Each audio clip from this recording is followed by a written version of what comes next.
Hey everybody, this is Dilyana and I'm excited to bring you Menopause Made Easy, a podcast designed to provide you tips and strategy to navigate the changes in woman's body, mind and spirit with more grace and ease.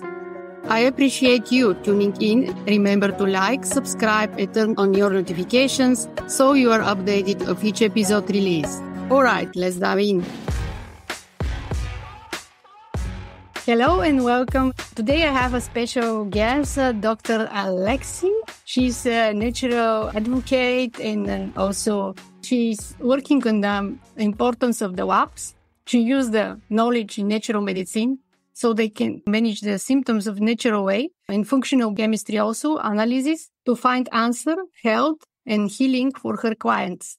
She knows that each and every person has the innate ability to heal and overcome most every challenge presented. Dr. Alexi has obtained her PhD and doctorate in natural medicine from Quantum University, a doctorate in audiology from South University, is a licensed Buteco breeding instructor, certified detox specialist, heart math practitioner, and health coach.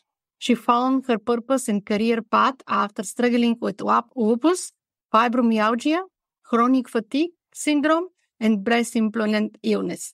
Western medicine was unable to provide the health she desired and therefore turned to natural and alternative therapy.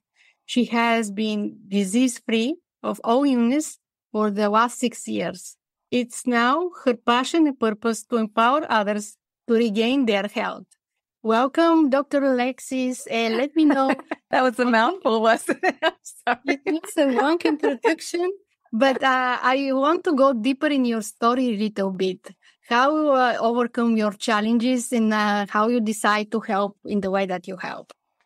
Sure. Well, I've always been interested in helping people. I've been an audiologist to most of my career. Shortly after the birth of my second son, I got meningitis and my health just plummeted and never really recovered from that for many years and went to doctor after doctor. I very much was an advocate for myself. I had learned that being in the medical community, and I probably got diagnosed with lupus quicker than most people would. I got diagnosed within about 2 years, but my lupus was out of control and I was in the hospital quite frequently.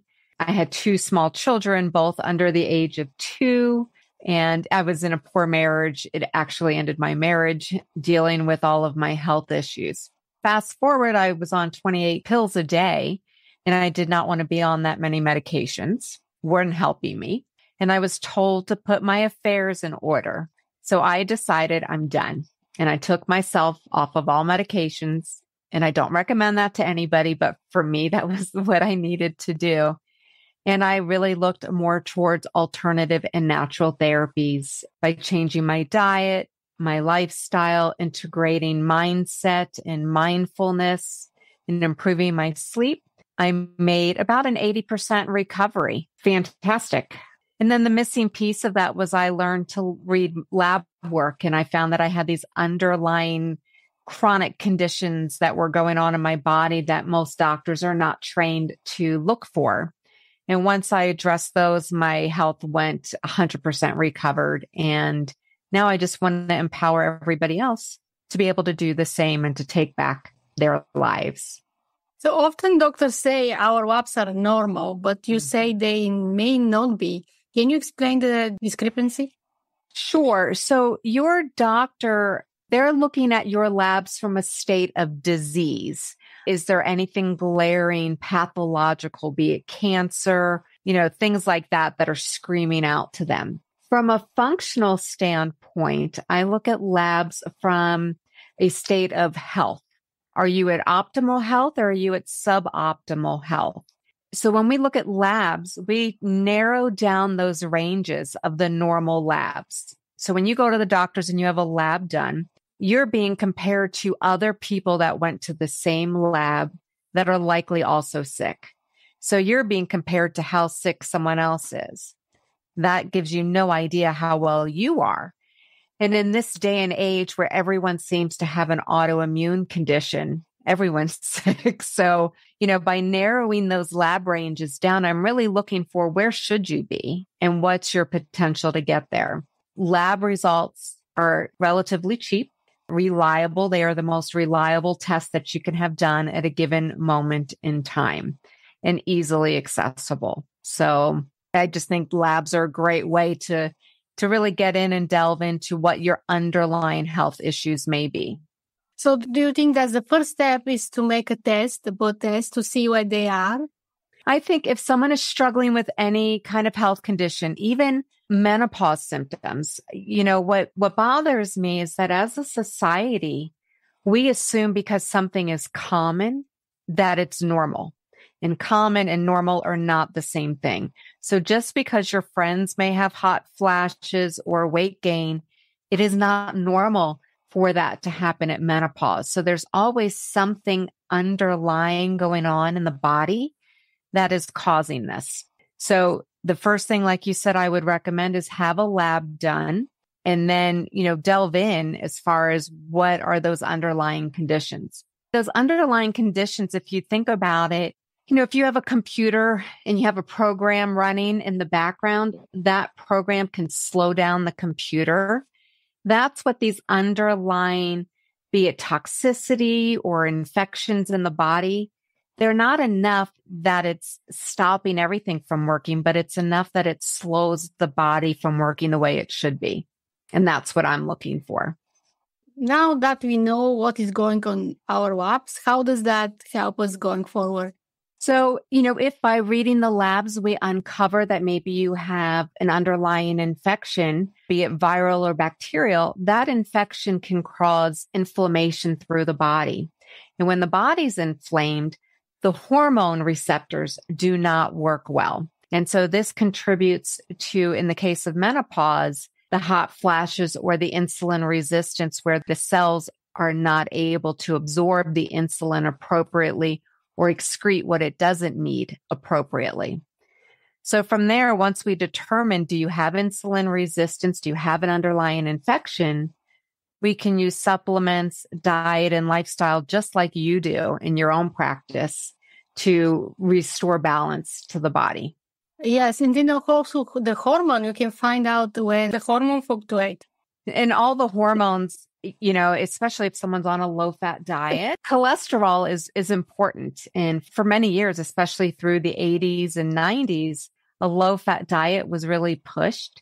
If your body does not have enough cholesterol, it cannot regulate your hormones. So it's critical to have adequate amounts of cholesterol, but also in the right ratios.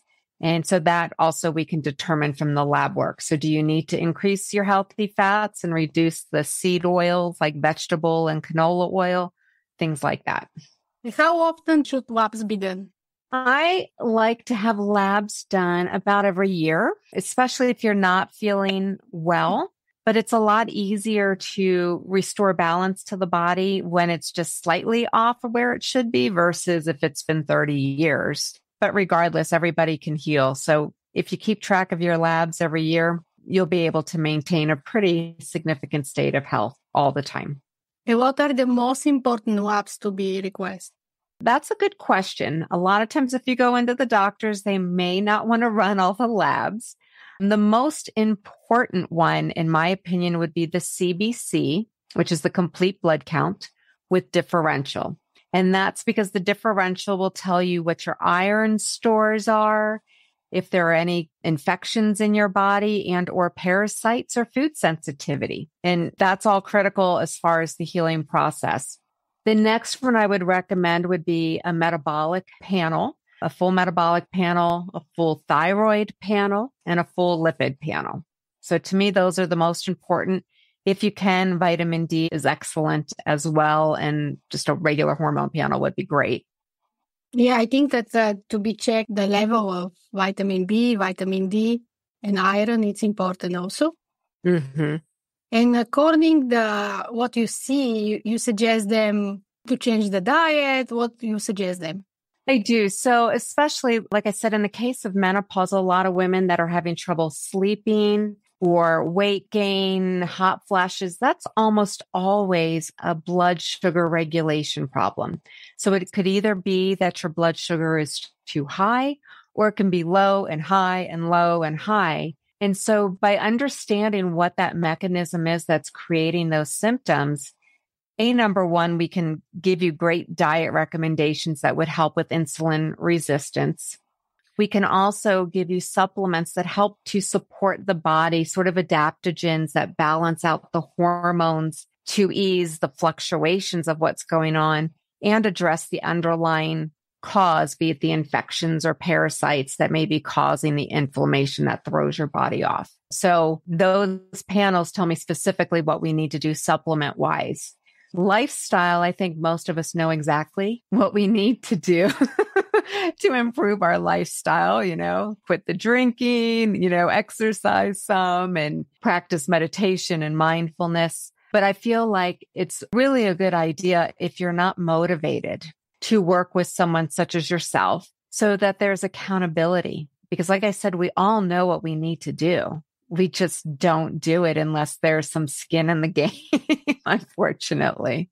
So what is the most important that they have to remember about the sugar regulation, how to regulate the sugar level? So, there's a difference between glucose and insulin resistance. Insulin resistance will lead to like diabetes and glucose problems. It is an underlying factor of most health conditions today. And even if you may feel fine today, if you're not doing the things to balance it in this toxic world, ultimately you're going to end up sick. I really feel that everyone needs to approach health from a state of potentiality. What can you be? What do you want? Do you want to be full of energy and life? Or are you content sitting at home on the couch in the evenings because there's no energy? Your body can heal on its own. It just needs to be supported to bring that balance back. And there's tools and resources available everywhere for you through either me or you. We can all support one another and educate each other to live our best lives. It's possible. So if the people want to show you the app, how they can reach out to you? Sure. So you can go to my website, which is www.elementsofwellness1.com. And there's a link on there to click for a free consultation with me. There's also a cheat sheet for learning to read your own blood work. And it doesn't go into detail as much about everything, but it's a great place to start so that you can look back through old labs and kind of see where you are and where there may be discrepancies. What is the one thing most important that they can remember to take care of about it, what they can do to really pay attention to what the WAPs can say, what WAPs result can be, what they can do with? I think one of the most important things is to increase healthy fats. That's really important. That would be avocado oil, coconut oil, grass-fed butter is excellent, and good quality olive oil. Throw out your vegetable oils, throw out, canola, rapeseed, throw all that junk out the door and just get good oils. And if you incorporate healthy fats at every meal, it'll start to help balance your cholesterol levels out and remove some of the inflammation in your body. Yeah, it's a good start to remove the inflammation of the body. And yeah, I also think that the good fat is very, very important in the diet in general for the women in this stage. And really, I encourage you to make your WAPs and find somebody who can really read well and guide you through what you can do, where you are right now in the moment and how to balance in the better way, in the natural way, your hormone. So I highly encourage you to reach out to Dr. Alexi and find out how she can support you with the WAP result or in general with the guidance to balance the hormone and to improve your menopause symptoms.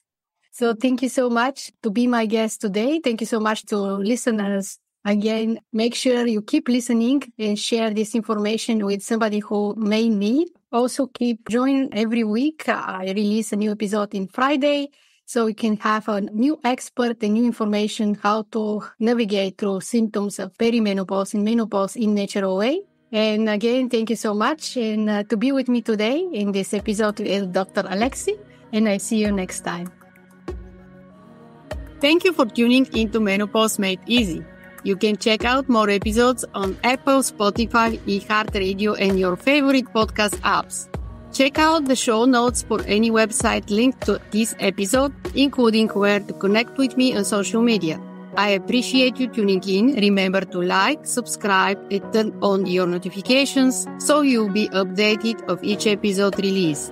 And visit me at menopausesupportacademy.com for all podcast updates as well. Appreciate you dropping by.